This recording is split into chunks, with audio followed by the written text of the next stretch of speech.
بسم اللہ الرحمن الرحیم۔ بصرہ کا ایک سردار ہمیشہ اداس اور غمگین رہتا تھا کہ کسی نے اس سے دریافت کیا کہ آخر اس پریشانی کا سبب کیا ہے۔ اس پر سردار نے جواب دیا کہ بات کہنے کی نہیں، پر کہی جاتی ہے کہ مجھ سے ایک ولی اللہ کی خدمت میں کچھ بے ادبی ہو گئی تھی، اس لیے ڈرتا ہوں کہ قیامت کو اس کے مواخذے میں گرفتار نہ ہو جاؤں۔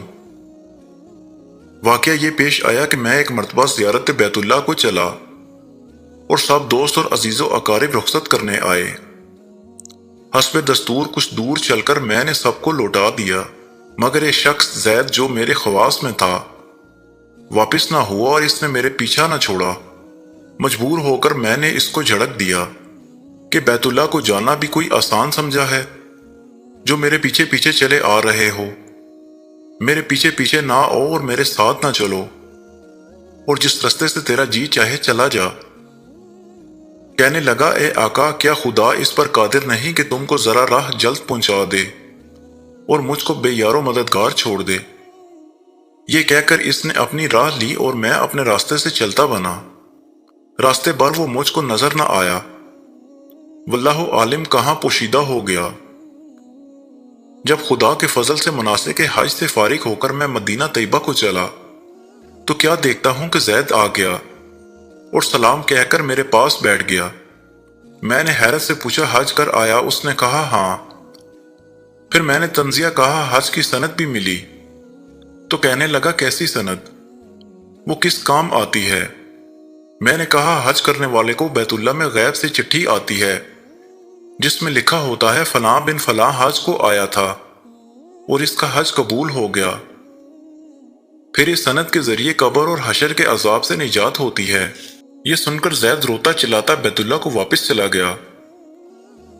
جب میں حضور اقدس صلی اللہ علیہ وآلہ وسلم کی زیارت سے فارغ ہو کر لوٹا تو کیا دیکھتا ہوں کہ زید پھر آ گیا اور پھر سلام کے بعد ایک چٹھی اس نے میرے سامنے رکھ دی جو ایک نہایت عمدہ ریشمی کپڑے میں لپٹی ہوئی تھی، جس میں زید کے بارے میں عذاب قبر اور حشر سے نجات کے لیے لکھا ہوا تھا۔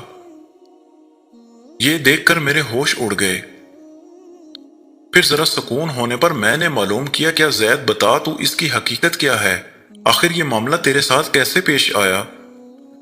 تب اس نے بتایا کہ سنو بھائی، جب میں بیت اللہ پہنچا تو کعبہ حاجیوں سے بالکل خالی تھا۔ اس وقت میں نے گڑ گڑا کر زارو کتار رونا اور چلانا شروع کر دیا کہ اے مالک دو جہاں، کیا غریب گناہ گاروں کا حج بھی قبول نہیں ہوتا جو مجھ کو حج کی سند نہیں ملی؟ کیا غریبوں کا کعبہ اور صاحب کعبہ اور ہے جو وہاں سے جا کر سند لاؤں؟ مجھ کو قسم ہے تیری عزت و جلال کی، جب تک چٹھی نہ پاؤں گا کعبہ سے باہر نہ جاؤں گا، روتے روتے یہیں مر جاؤں گا۔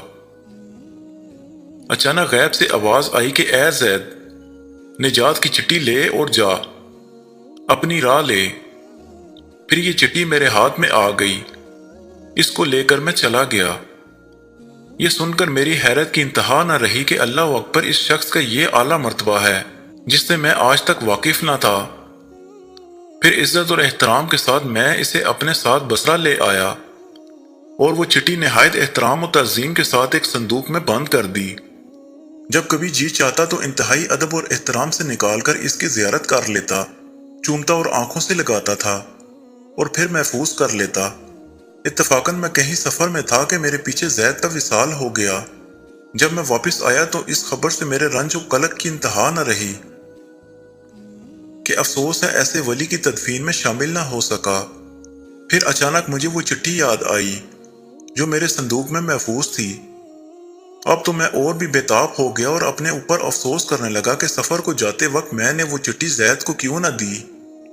پھر اپنا مہر شدہ صندوق منگا کر دیکھا تو اسی طرح بامہر بند تھا۔ جب میں نے صندوق کھولا تو اس میں چٹھی نہ پائی۔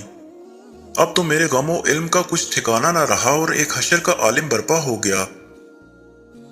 زارو کتار رونے لگا اور روتے روتے سو گیا۔ کیا دیکھتا ہوں کہ طرح طرح کی سجی ہوئی جنت میں زید سر پر ایک تاج رکھے ہوئے زرق برق لباس میں تخت جوہر پر جلوہ افروز ہے اور اس کے چاروں طرف حوروں کے جمگٹے ہیں۔ میں نے قریب جا کر سلام کیا تو اس نے کہا، اے آقا، اس قدر پریشان کیوں ہو؟ میں نے کہا، مجھے یاد نہیں، وہ چٹھی تو نے مجھے دی تھی کہنے لگا وہ تو یہ ہے کہ اسی کی بدولت یہ دولت و حشمت مجھ کو حاصل ہوئی۔ اب آپ کچھ تردید نہ کیجیے، میں اپنی من مانی مراد کو پہنچ گیا۔ جو اللہ کا ہو جاتا ہے اللہ تعالیٰ اس کی سب مرادیں پوری کرتا ہے۔